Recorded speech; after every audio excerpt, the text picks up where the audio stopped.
Salut les amis, aujourd'hui on se retrouve, petite vidéo technique. Donc j'ai eu quelques demandes pour savoir quel nœud j'utilisais pour raccorder ma tresse à mon bas de ligne. Donc moi personnellement j'utilise le nœud FG.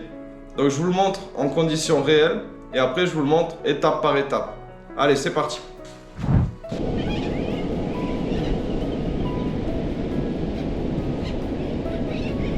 Bien, je vais vous montrer comment je fais mon nœud FG. Donc là on est sur le récif, j'ai cassé, enfin mon nœud était pas beau, du coup je préfère le refaire. Donc le mieux c'est de faire une grande boucle. Ça c'est la technique que j'utilise. C'est pas moi qui l'ai inventé, mais elle me convient très bien. Je peux faire le nœud en toutes conditions. Ça prend pas longtemps. Là, mais comme ça, et là je fais des tours. 1.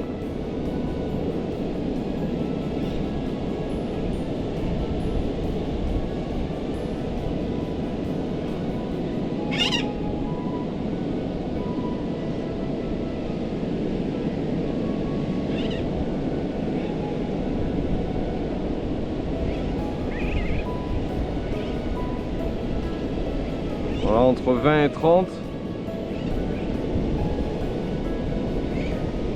Là, ce qui est important, c'est de bien serrer et de bien tenir le nœud pour pas que ça se desserre.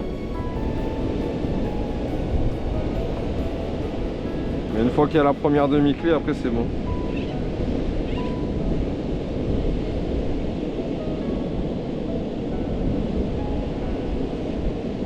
Une deuxième demi-clé.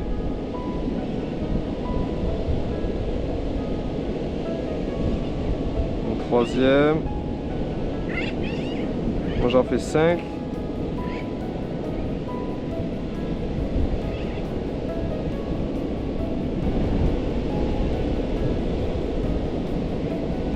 Voilà, 5. Et ensuite, c'est des... Le but c'est de faire 5 tours comme ça.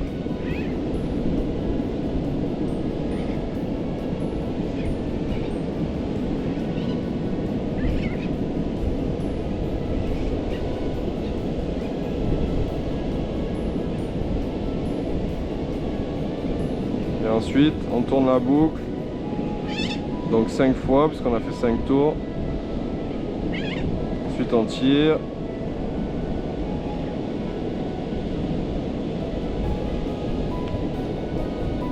Et voilà, le nœud est terminé.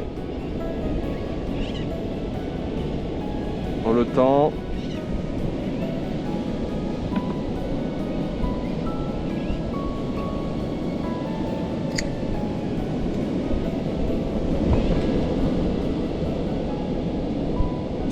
Tac.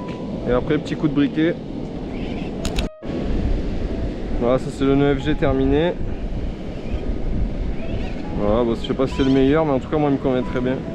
Et ça m'a pris moins de 2 minutes pour le faire. Et là on est sur le récif. Je suis pas à la maison, mais ça se fait très bien. Donc les amis, on se retrouve. Je vais vous montrer le nœud maintenant étape par étape. Vous allez voir, il est très simple. Donc pour ça j'ai besoin de pas grand chose. Forcément un bas de ligne. Ici c'est du 1,66 mm. Une tresse. Ici c'est de la PE4. C'est pour ma canne de jig.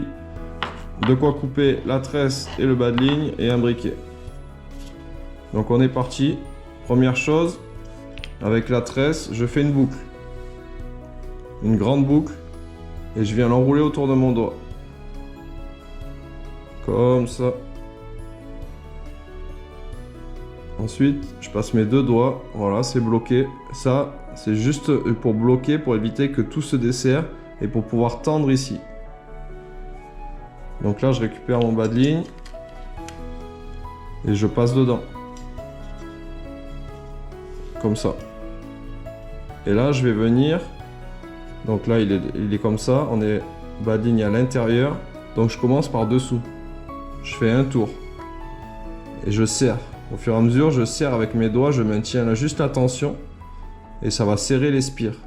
Ensuite, au-dessus. Et on recommence, comme ça, en dessous. Au-dessus. En dessous. Donc ça, on va répéter ce mouvement entre 20 et 30 fois pour avoir un EFG assez long, assez joli esthétiquement, qui passe bien dans les anneaux et surtout qui est très solide. Le nœud EFG, il a été testé par rapport à différents nœuds, c'est un des nœuds les plus solides. Il en existe plein d'autres, mais le nœud EFG est souvent très supérieur en résistance aux autres nœuds. D'ailleurs, moi j'ai jamais cassé un EFG. À chaque fois, c'était soit le bas de ligne, soit la tresse, mais le FG n'a jamais cassé.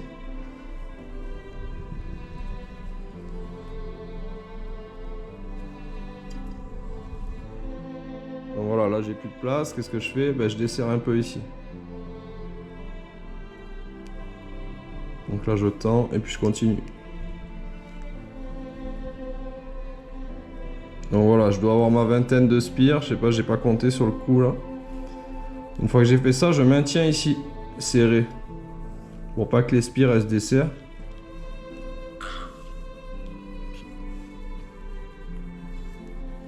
Donc là, je prends mon brin qui est libre. Je le passe dessous.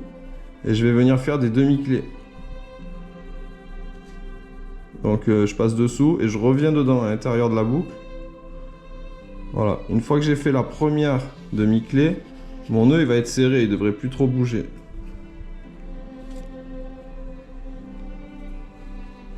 Voilà, là mon nœud, déjà il est bloqué. Les spires elles sont faites. Voilà, donc c'est assez régulier. Voilà, on est pas mal. Et là je vais venir, je vais faire en tout, je vais faire 5 demi-clés.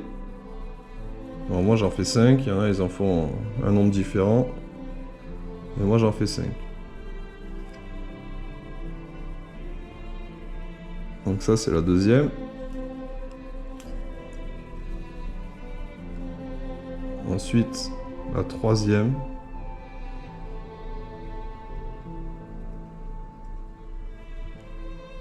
Donc à chaque fois je serre, je tiens d'un côté et je serre contre les spires. Ça c'est uniquement pour bloquer les spires. Quatrième.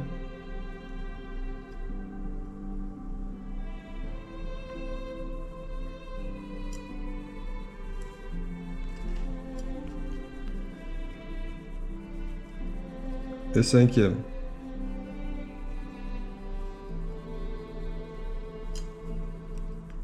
Voilà, là le nœud il est bloqué. Maintenant on va faire des demi-clés inversées pour bloquer ce brin. En fait pour venir coiffer le nœud. Donc là c'est très simple. Je prends mon brin, je passe dessous. Et là je garde une boucle. Comme ça. Et là je vais venir passer 5 fois à l'intérieur. Une fois.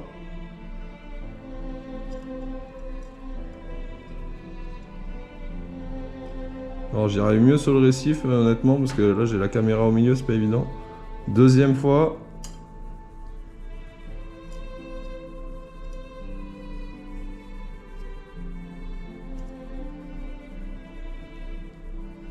Troisième.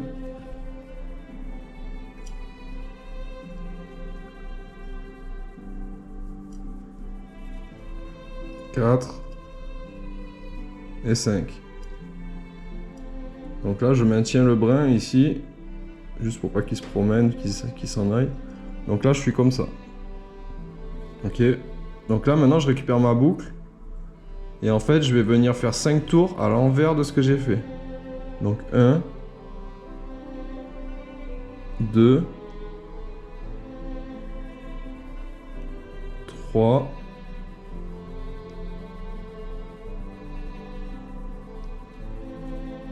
4 et 5. Donc quand j'ai fini, je dois être comme ça là. Voilà. De toute façon, vous allez le voir, et s'il vous reste des tours, vous allez le voir. Et ensuite, je viens, je tire le brin qui me restait pour resserrer le nœud.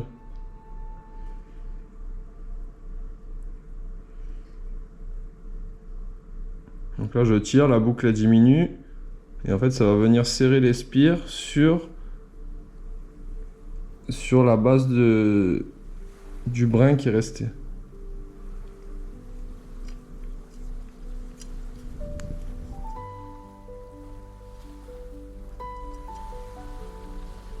Donc voilà, ça c'est le nœud fini.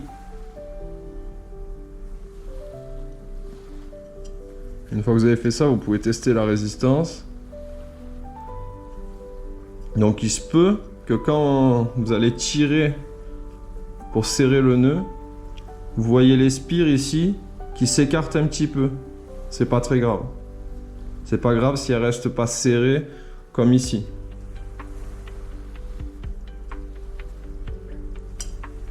Voilà, donc là il est fini le nœud.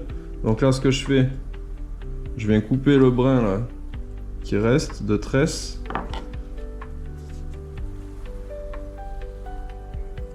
Voilà, je le coupe et moi en général je laisse un petit bout dépasser, un peu moins d'un centimètre.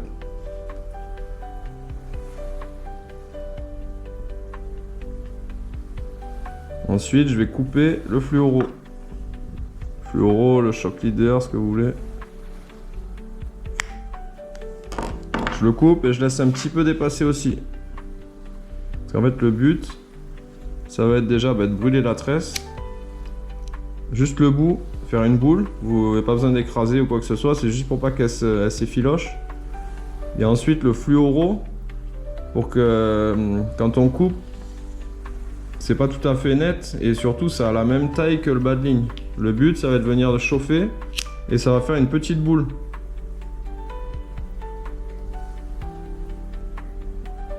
Ça va faire une petite boule et surtout le fluoro il va s'écarter un petit peu. Du coup même si le nœud il glisse, eh ben, ça va le retenir. Même s'il ne doit pas glisser et ça évite que les bords ils coupent et que quand la tresse elle vienne frotter dessus, ben, ça l'use. Donc là voilà, là c'est bien rond, c'est bien lisse, c'est nickel. Voilà, donc là j'ai plus qu'à tirer et c'est très solide. Pour moi c'est clairement le meilleur nœud pour raccorder la tresse au fluoro. Après il existe différentes techniques, voilà, ben ça c'est la mienne, celle que j'utilise et qui fonctionne très bien. Voilà, n'hésitez pas si vous avez des questions en commentaire, j'y répondrai, ou si vous avez quelque chose que vous n'avez pas compris. Allez, je vous dis à la prochaine.